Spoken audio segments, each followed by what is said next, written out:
Hi, Life and Style. This is Chef Vineet Bhatia, and we are at Rasoi by Vineet at the Gulf Hotel in Bahrain. Do come and join us for some fantastic and delicious Indian food. So, congratulations, Chef Vineet, on Rasoi's 10th anniversary at Bahrain's Gulf Hotel.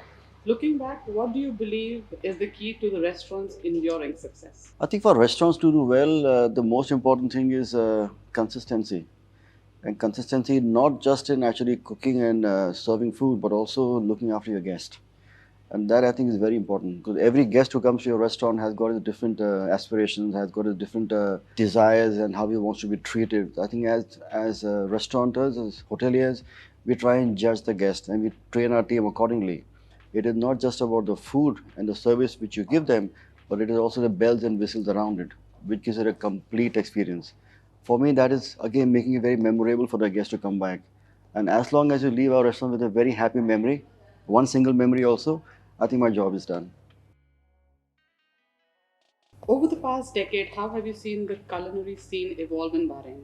And how has Rasoi adapted to meet those changing tastes? I have been coming to Bahrain since 2007, and I've always loved the island for its quaintness, for its calmness, its warmth of its people, and it's always been very nice to come because it's very very relaxing here. Something about Bahrain which just makes you chill and feel nice about everything around you. And we always wanted to do a restaurant here. When we went around to see what is happening around here, we realized that there wasn't much in fine dining Indian as such. There were a few good restaurants, but nothing really elevated and nothing of really top quality. And we always felt because Ireland was such a rich culture and heritage, and its people were so well traveled and educated that you wanted to give them an experience. And that's why we chose to put Rasoi in here. Because Rasoi for us is our flagship brand from Europe, from London. And we wanted to bring that here and showcase the finest of Indian cuisine, which we had created back in London, to also showcase here. I think that is what Rasoi did. It opened up in this lovely hotel, which is again a very iconic property. It's been almost 50 years here at the Gulf Hotel. So to have a restaurant here and to showcase it to the locals and to the people who come within the country, I think for us is an honor and it's a privilege. Chef Vineet, as a chef with Michelin-star restaurants, how do you balance preserving the authenticity of traditional Indian cuisine while also incorporating innovation and modern culinary techniques? If you look at Indian khana as such, it is quite a rich and very ancient cuisine.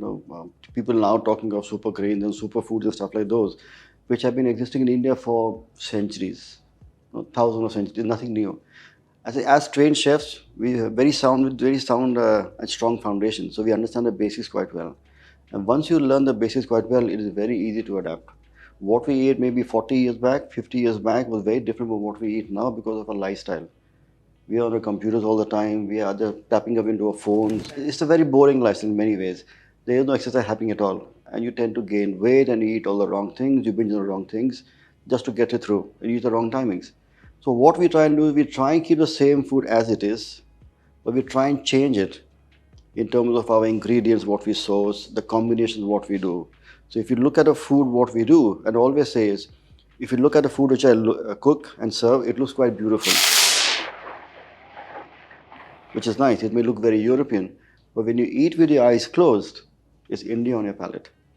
So that flavor, that swad, that taste of India should never really go.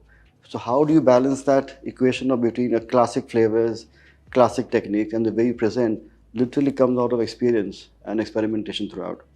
I think when people come to your restaurant, especially to our restaurant, they want a wow factor. They want to be blown away in some ways and we make it memorable. So how do you do that? You make it by giving your meals into multiple courses. So it pleases your senses in a different manner all the time. How do you balance the flavors, the colors, the textures, the temperatures, the feel of the food? All that is a journey of food. So we always say it's like a magic carpet ride of spices, and you got to balance that well. But you should never leave the authenticity out.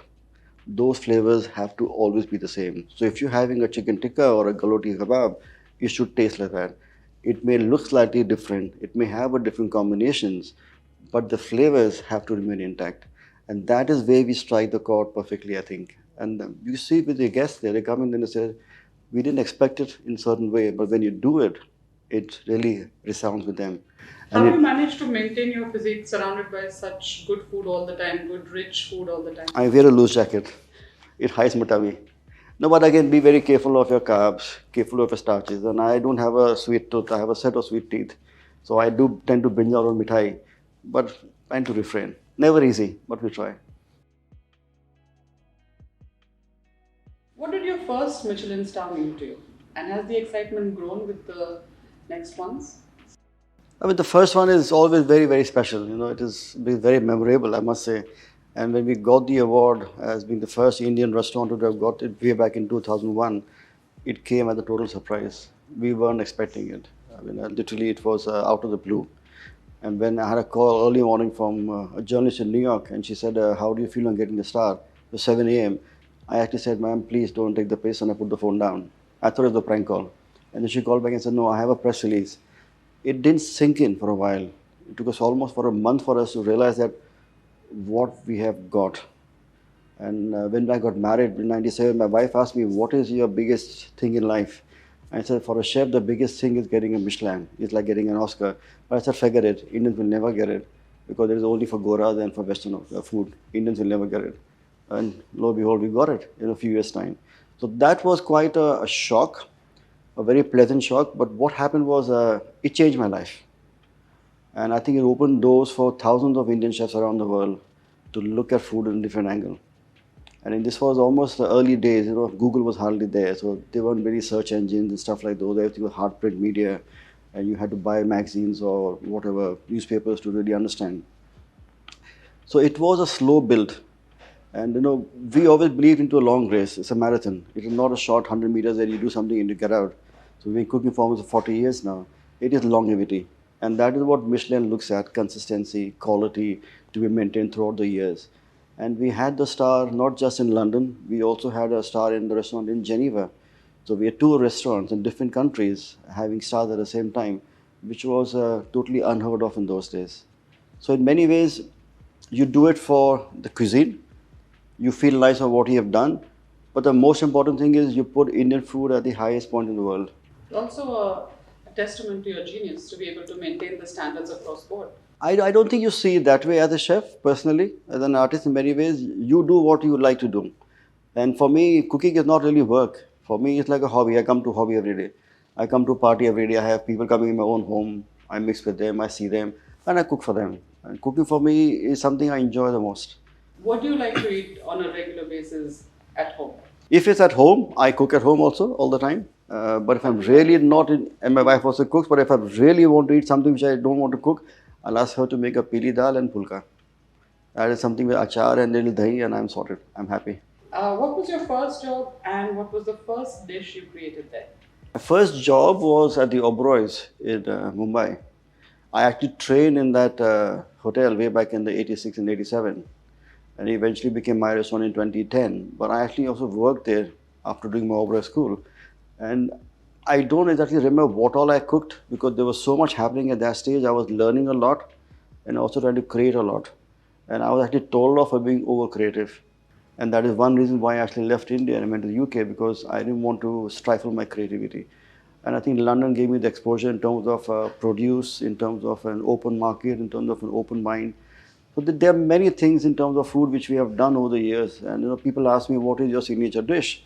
And we always say it's not a signature dish, it is a signature approach of how do you take humble ingredients, classic things, and how can you make it into the modern world. And again, keep everything, flavors, authenticity intact.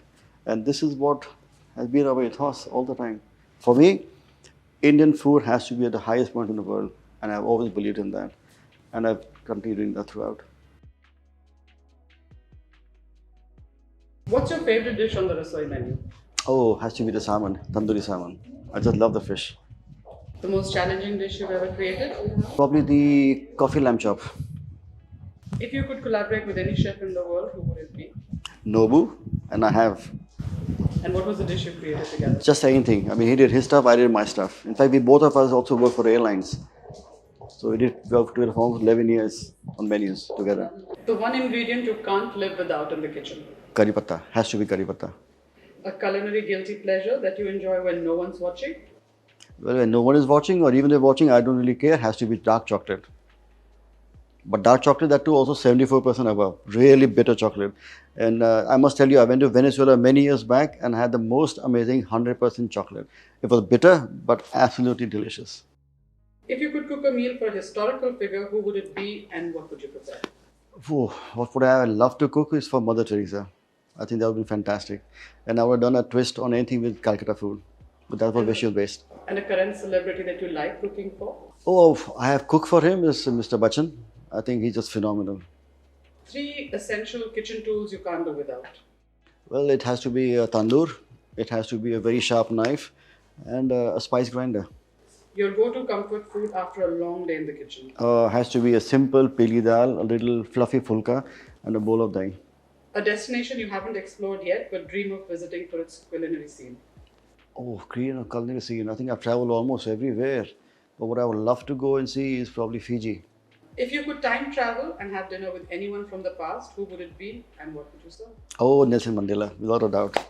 I would have loved to cook for him and also Mahatma Gandhi.